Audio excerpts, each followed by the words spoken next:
오늘 원래 제목은 뭐냐면 늙음의 덧없음이에요. 늙음의 덧없음. 그래서 제가 야 이거 오늘 제목은 사실 쪼끔 여러분들과 나누기는 좀 부적절한 게 아닌가라는 생각이 들었지만 사실 오늘 쇼펜하우어가 하고 싶었던 얘기가 바로 내가 뭔가 다시 이렇게 우상향을 하려면은 전체적인 인생의 어떤 방향성이라든지 '바닥을 한번 쳐 봐야 된다.'라는 얘기를 이제 하는 겁니다. 사실 쇼펜하우어의 전체적인 전 느낌을 본다면은 즐거움이나 행복을 강조하는 분이라는 전 생각이 들거든요.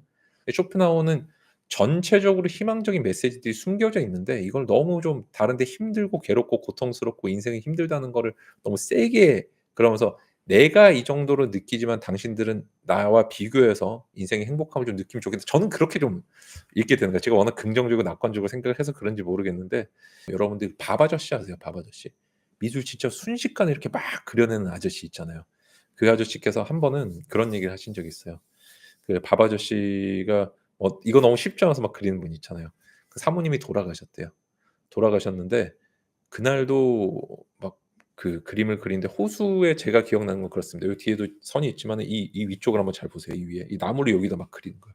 나무를 그리고 막 밝게 막 그리더니 밑에 호수 있고 막 밑에 그림자는 시꺼멓게 그리는 거예요. 그러면서 하셨던 말씀이 "밝음이 있으려면 어두움이 있어야 된다." 그래서 "우리 삶이라는 건 항상 그런 것 같다." 담담하게 얘기를 하시는 거예요 이렇게. 철학적인 얘기를 갑자기 하시더라고요. 그러면서 "우리가 행복하기 위해서는 고통도 필요한 법이다."라고 어 얘기를 하셨었는데 나중에 이제 알고 보니깐 밥 아저씨 사모님이 돌아가신 이후에 방송 촬영을 했던 날이었던 거예요. 그러니까 본인이 사실 다른 사람들에게 미술이 얼마나 즐겁고 쉽고 행복한 건지 그다음에 예술의 아름다움이 뭔지를 설파하시는 그 분이 자신의 몸으로 직접 보여주시는 분이 사실은 그날 인생의 가장 큰 빛을 잃은 날이었었죠. 근데 그렇다고 해서 우리가 그 어둠에 전염되거나 아니면은 그분이 실제 그런 의도를 갖고 행동한 거는 아니었죠. 저는 쇼펜하우어의 말도 비슷하게 되게 느껴져요. 정말 늙으면 모든 것이 덧없고 야 우리가 절망이라는 것이 우리에게 죽음이라는 것을 주진 않았다 뭐 이런 정도의 어떤 비관적인 표현을 하지만은 쇼펜하우어 본인 스스로가 어떻게 보면 우리에게 밝아질 수 있는 소금이 돼 주는 게 아닌가. 어떻게 보면은 어둠이 기꺼이 돼 주는 게 아닌가. 우리 이걸 통해서 '아직 우리는 젊구나.' 우리가 지난주에 했던 라이브의 내용 중에 하나가 뭐였죠? 시간이 우리를 기다려 주지 않는다는 게 있었잖아요. 젊을 때. 그 젊다는 거는 정말 절대적으로 젊은 언젠가를 얘기한다기보다는 현재 내가 살고 있는 이 순간이 내 인생의 가장 젊은 순간이잖아요.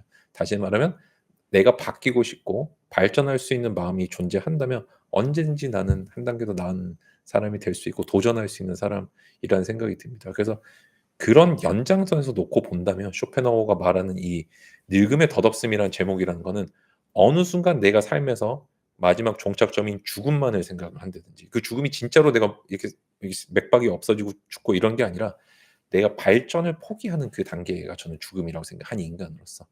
인간이 사실은요. 우리가 그냥 뭐 자연 속에 그대로 살 수 있습니다.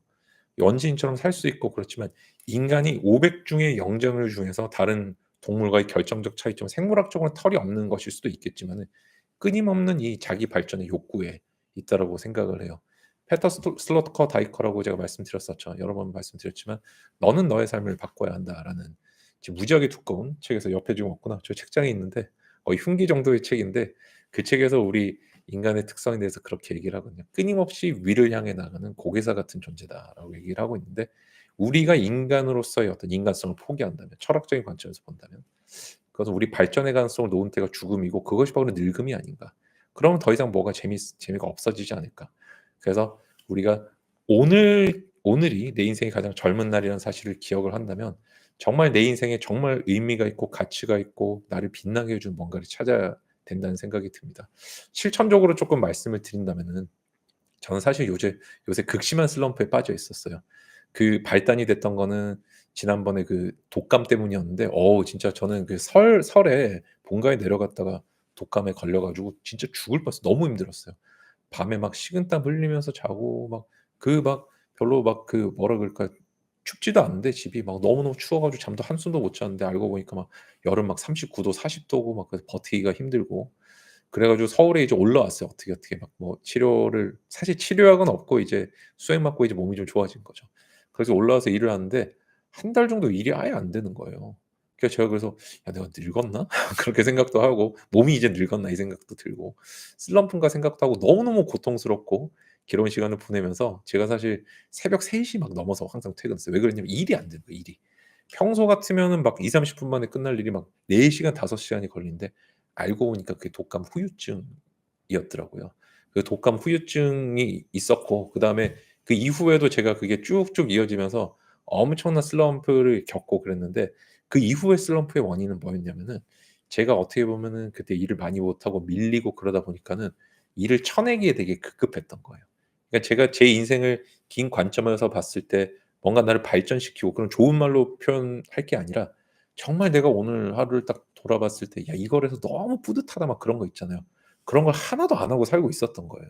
그러니까 사실은 저는 사무실에서 이제 야근할 때는 뭐 와인도 한 잔씩 하고 그럽니다. 이제 뭐 소주를 먹고 일을 할 수는 없잖아요. 근데 와인은 이제 도수가 상대적으로 한 병이 이제 소주 1.3 병이니까 뭐 두 모금 정도 마시면은 진짜 뭐 한 잔 정도 먹은 느낌 정도일 테니까 많이 먹은 느낌 들고 이제 그렇게 해서 저녁에 그때라도 기분 내야죠. 고시생 때부터 특성인데 일이 힘들고 공부가 힘들 때는 맛있는 걸 먹자는 게 저의 지론이거든요.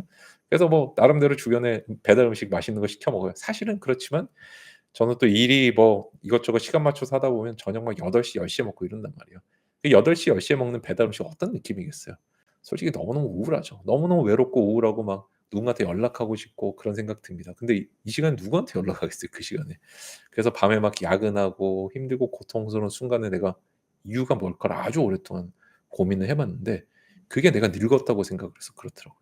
그 늙은 거는 이제 뭐 어느 정도 40 대가 뭐 중반이 다 돼 가고 이런 늙음이 아니라 나도 모르게 기존의 일들만 처리했구나. 사실 늙음이라는 선택은요. 아까 실존주의 얘기도 하셨겠지만 우리 인생의 선택이라는 건 두 가지가 있습니다. 내가 적극적으로 직접적으로 선택한 게 있고요. A랑 B 중에 A를 하겠다 이것도 선택이지만 A랑 B 중에 A를 하겠다도 선택이지만은 B를 하지 않으면서 A를 하게 되는 이 소극적인 선택도 선택이거든요. 이게 우리가 사르트르가 얘기하는 어떤 진짜 실존의 의미잖아요. 그래서 이 인간은 어쨌든 자신이 적극적이든 소극적이든 선택의 책임을 진다는 건데 저는 어떤 식의 선택을 했던 거냐면 인생의 발전, 내가 늙었다는 판단을 어떻게 한 거냐면은 왜 발전을 안 하기로 결정을 선택을 했냐면은 현재 해야 되는 급한 일들만 자꾸 처리하면서 하루하루 해야 되는 일들이 있을 거 아니에요. 집중 관리관도 해야 되고 뭐 북클럽도 해야 되고 그다음에 회사 돌아가는 어떤 그런 것들도 봐야 되고 소송도 처리해야 되고 야 이런 걸 하다 보니까는 인생이 점차 이제 침울해지고 다운되고 그런 거를 이제 느끼게 된 거죠. 그래서 제가 힘들고 피곤하고 막 괴롭고 그러다 보니까 어느 순간 폰 게임을 이제 하게 됐는데 그래서 막 그것도 현질 막 뭐 소액이지 막 2,000원 3,000원 하고 나면 막 현타도 오고 똑같단 말이에요 사람은. 그래서 그런 암흑의 시기를 보내다가 제가 알게 된 게 '야 내가 정말 좋아하고 행복하고 즐거운 걸 하나도 안 하고 있었구나.' 예 그거를 벗어나는 방법은 되게 쉬웠습니다. 하루에 30분 정도 제가 정말 좋아하는 뭐 록 음악을 듣는다든지 뭐 클래식을 듣는다든지 이런 것도 있고 정말 제가 뭐 어떤 분석이라든지 공부를 위해 읽는 책들이 아니라 정말 제가 순수하게 재미를 느낀 책들이 있어요. 한번 보여 드릴까요? 뭐 이런 것들이요. 보여 드리면은 이런 예를 들어 음악책 같은 것들 있잖아요. 이렇게 음악사에 대한 책들이라든지 이런 걸 읽으면서 아니면 또 재밌는 딴 것도 보여 드릴까요? 저는 재미용 책도 있고 그다음에 이런 뭐 공부용 책들도 쌓아 놓고 이제 수시로 돌아가면서 읽는데 와인 책도 있고 요즘 이런 책을 읽으면서 그다음에 제가 좋아하는 것들을 하면서 이겨내고 있어요. 막 어딘가 도피하고 휴식 취하고 그런 방식의 것들도 있겠지만은 그래서 여러분들께서도 내가 늙음의 덧없음을 느끼지 않으시고 싶다면 그다음에 진짜 이런 어떤 절망이 나에게 죽음이라는 선물을 이 쇼펜하우어가 어떤 통찰을 보여주냐면요. 절망 한 번 준 거를 뺏어가지 않는대요. 야 이거 진짜 환장할 통찰 아닌가요? 예를 들어 내 내게 나에게 우울함을 줬다. 괴로움을 줬다 그러면 그거는 잘 안 없어진다는 얘기를 하고 있습니다. 그렇지만 없어져요. 벗어날 수 있고 근데 해법은 되게 단순합니다. 여러분이 하루를 되돌아봤을 때 '야 오늘은 그래서 뿌듯해.' 그게 공부하고 이런 얘기를 하자는 게 아니에요. 그런 사실 공부는 여러분들 공부랑 바퀴벌레는 같은 느낌 아니에요? 바퀴벌레가 맛있다, 공부는 재밌다 비슷한 말 아닌가요?